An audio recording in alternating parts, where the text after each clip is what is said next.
दोस्तों नमस्कार, मैं हूं आलोक पाठक और आप देख रहे हैं खबर दस्तक। योगी आदित्यनाथ कल दिल्ली में भारतीय जनता पार्टी के नए मुख्यमंत्री के शपथ ग्रहण समारोह में नहीं शामिल होंगे।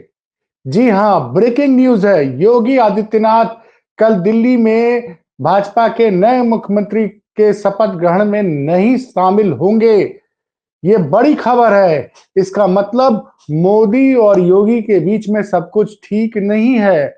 दर्शकों को मैं याद दिला दूं कि 29 जनवरी को कुंभ में भगदड़ मचती है मौनी अमावस्या के दिन।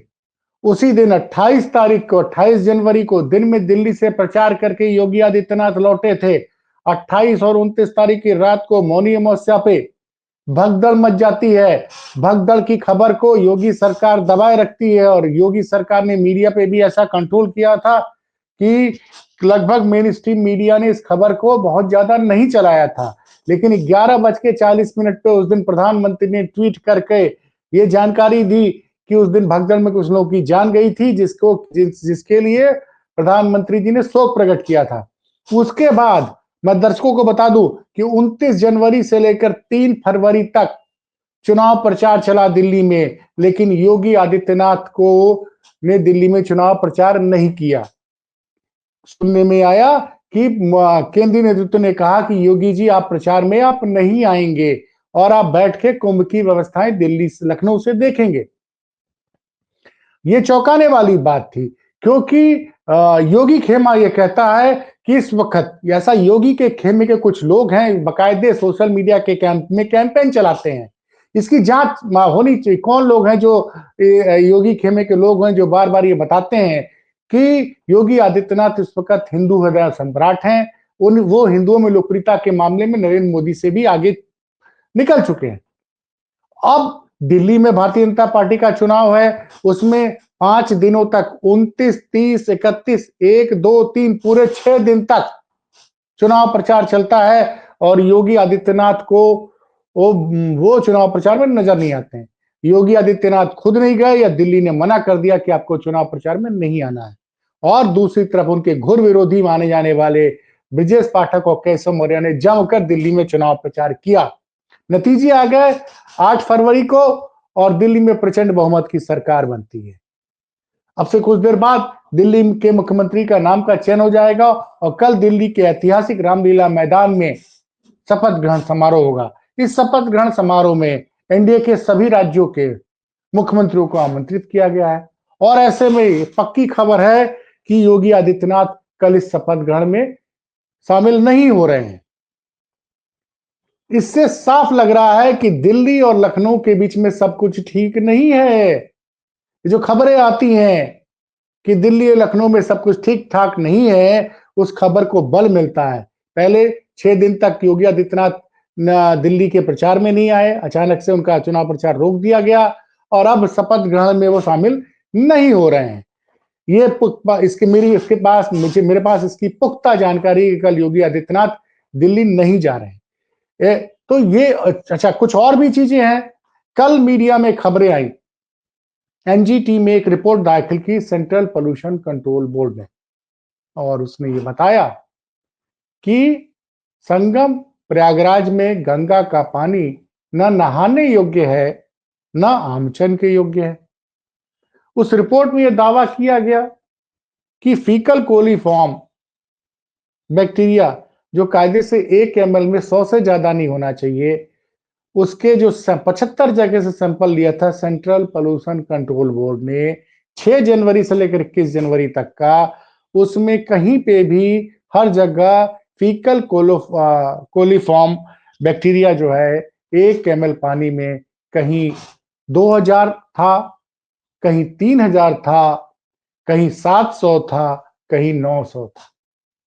और फीकल कोलीफॉर्म के बारे में बीएचयू के जो बनारस हिंदू यूनिवर्सिटी के प्रोफेसर बीडी तिवारी का ये ने इस पे बताया था कि जब फीकल कोलीफॉर्म की मात्रा एक तय लिमिट से ज्यादा होती है तो ऐसे पानी में न स्नान करना चाहिए और न इसका प्रयोग आमचन के लिए करना चाहिए। लोगों ने इसको आमचन भी किया था। अब बड़ी चौंकाने वाली बात, ये कल आती है, कल सबने खबर की, हमने भी खबर की, क्योंकि सेंट्रल पोल्यूशन कंट्रोल बोर्ड के ये आंकड़े थे, ये कोई हमारे आंकड़े नहीं थे। लेकिन आज विधानसभा में योगी आदित्यनाथ ने सेंट्रल पोल्यूशन कंट्रोल बोर्ड के आंकड़ों को सर से नकार दिया, पूरे कहा ये आंकड़े गलत हैं। और Uttar Pradesh pollution control board ने दावा किया कि संगम और प्रयागराज में संगम का पानी और गंगा का पानी दोनों पोल्यूशन, उसमें कोई पोल्यूशन नहीं उसमें, और वो पूरी तरह से नहाने और आमचन के योग्य है। वैसे इसमें Uttar Pradesh pollution control board ने कोई आंकड़े सार्वजनिक नहीं किए, कोई आंकड़े सार्वजनिक नहीं किए और सेंट्रल पोल्यूशन कंट्रोल बोर्ड के आंकड़े को नकार दिया। अब आप समझिए, सेंट्रल पोल्यूशन कंट्रोल बोर्ड एक इंडिपेंडेंट बॉडी है, लेकिन वो केंद्र की है। तो जो मोदी सरकार जहां पे है, वहां की एजेंसी जो आंकड़े निकालती है, वो बताती है कि संगम का पानी